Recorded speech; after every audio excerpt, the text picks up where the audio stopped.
Hello all, my name is Krish Naik and welcome to my YouTube channel.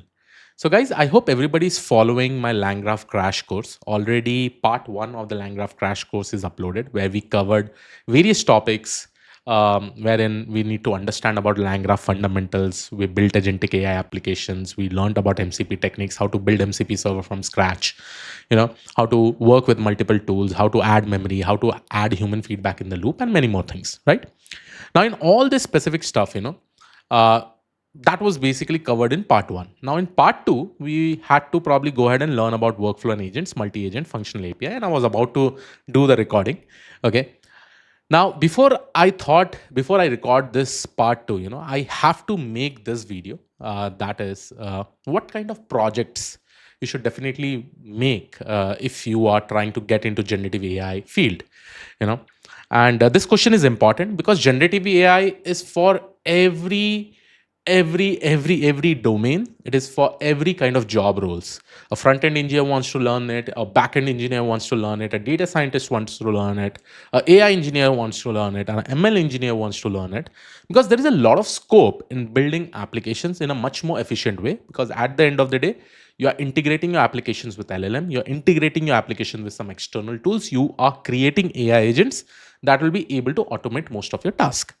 Considering this, I thought of making this particular video because after this video, we will continue the part 2, and then we will try to link why I'm trying to cover all these specific topics, and how we will probably, when we move to part 3, how this will actually help you in LLMOPS pipeline deployments, LLM evaluation metrics, and many more things. Okay.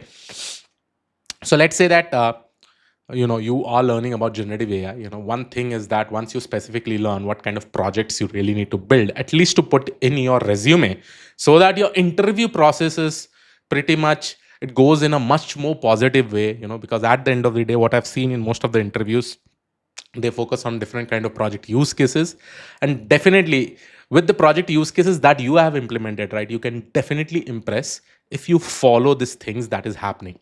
This is from the recent conversation that I've been having with so many engineers out there who are currently working as generative AI engineers, who are working in the agentic AI field, and many more things. Okay. And I do communicate with a lot of people as we do. And parallelly, we are also running our own consultancy business, where we are talking with clients what things they really want to implement, specifically in the field of generative AI and agentic AI engineering. Okay. So to start with, let me just go ahead, like what kind of projects you really need to build. If I talk 1 year back, generative AI started becoming very popular, right? So here I will go ahead and write Gen AI. Here I am going to probably go ahead and write agentic AI, right? Now with respect to generative AI, whenever we talk about, here obviously you can create your Gen AI applications, right? You can create traditional rags, which is really important use cases. And trust me, guys, right now, most of the companies, they're focusing on developing RAG chatbots. Okay. RAG chatbots, like 80% of the use cases. Yeah, there are also many use cases that are with respect to computer vision, NLP, and all. But most of the companies are focusing on this because this implementation in any application gives a wow factor in the application. Because recently I was just talking to one of my client who is running a business, who is working with some amazing automobile companies, and they provide actual support to them, with respect to building their own CRM. They're just saying that, Krish, can you probably come and build some kind of rack chatbots so that we give a kind of amazing experience for our end users in the automobile company, for the client, so that they can directly go ahead and communicate with the chatbot and get information out there. Okay, so this is the kind of use cases, and this is use cases were just being built to at the end of the day, they really want to charge more to the client. This is just a scenario by providing the specific feature, because this is an additional feature. So companies are thinking how they can expand and provide the wow factor to the product so that they can build more new things for them, right? So here, when I talk about generative AI applications, building a basic generative AI applications when you have LLM solving a specific use cases, that is already there. That was very popular last year. Everybody was trying to build. Everybody was also trying to build some traditional rags, right? Now, if I see in many companies, now they are moving from traditional rags to agentic rags, right? And why they're moving? Because now you have frameworks wherein you are able to build agentic AI application. So right now, guys, if you are planning to move into generative AI applications, if you are learning, I know many of you are specifically learning, you really need to focus on these two modules, right? Generative AI, agentic AI, right? When I talk about generative AI, you should know how to work with LLM models. You should know how to work with, how to integrate LLM models with respect to generative AI application, how to work with external tools, right? External tools over here, right? How to work with external tools, how to bind them, how to work with Pydantic module, right? Pydantic, Pydantic modules and all, right? And this is becoming very much popular. I'm just talking about some of the fundamental things. Then I'll move towards what kind of projects you should really build. Okay. Then when you go to agentic AI, in agentic AI here, the main aim is that to create multi AI agents, right? Multi AI agents, right? Here, what is basically happening? AI agents are specifically communicating with each other. It's just like you have a complex workflow of tasks, and you're dividing those tasks between agents, and agents are working together to solve that particular workflow or task to achieve that goal, right? So that is why agentic AI applications become very, very much famous. You have uh, lot of libraries like LangGraph, Crew AI. You have applications like, let's say, LangGraph, Creo AI. You also have Agno. You have so many different frameworks that are actually helping you in this. So guys, now let's talk about what kind of projects you really need to build. Okay. And I definitely want to see this kind of projects in your resume. At least you should have that kind of resume, projects in resume, so that your interviewer definitely will be impressed. The first project, as I said, more than 90%, 80% of your use cases focus on RAGs in any company, right? Now, RAG basically means retrieval augmented generation, right? Retrieval augmented generation. And just to give you an idea, I'm also building a specific product with RAG. Soon in my company, we have started doing a lot of research on this. We are trying to create a generic framework wherein from data parsing to data ingestion to probably converting that into vector stores, uh, storing it in some kind of databases, and you providing a specific kind of response or getting a specific kind of response becomes much more accurate. So that kind of product we are specifically working now. With respect to RAGs, there are two things. See, one is with respect to different kind of data, right? Your data may be in txt format, it can be in pdf format, it can be in some website format, right? So in the RAGs, if you are specifically writing in your resume, like what all things you basically did in RAGs, okay? So in RAGs, definitely there are some components. One is data parsing. Since I said that in RAGs, whenever you implement any use cases, your data will be in different kind of in a different data source. I will consider this as my data source. Now, from this data source, how you are specifically doing the data parsing, how in which format you are basically converting this, how you are adding all the metadata, and how accurately you are adding all the metadata, that is really important. Right now, many companies are focusing on implementing good data parsing modules, and they are serving it to the client. Second thing is that after implementing data parsing, you already have text embedding techniques. For this, already they are so amazing LLM models. So here, you can directly use this text embedding techniques from the LLMs. Let's say, for example, you have OpenAI, you have Google Gemini, and all you can use directly from this, right? You have various models. Third, which vector databases you are specifically using and how you are using it, right? Now, client or interviewer at the end, right, will definitely be interested. Like, see, it's not like you just create a vector database um, in the cloud and just try to use it, give an input, get an output. No. In vector databases also, there is a concept of categorization. Why do we specifically use categorization? You know, if I really want to have an efficient retrieval system, how do I probably go ahead and do this? Everything should be implemented in this. And once you specifically have the knowledge of this, you will be able to talk about it, because at the end of the day, you need to talk about projects itself. Then coming to the fourth important thing, right? If I talk about vector databases, you have understood that, okay, this all things are there. Then the next thing is that how you are able to create a persistent memory over here whenever you are creating this rack system, right?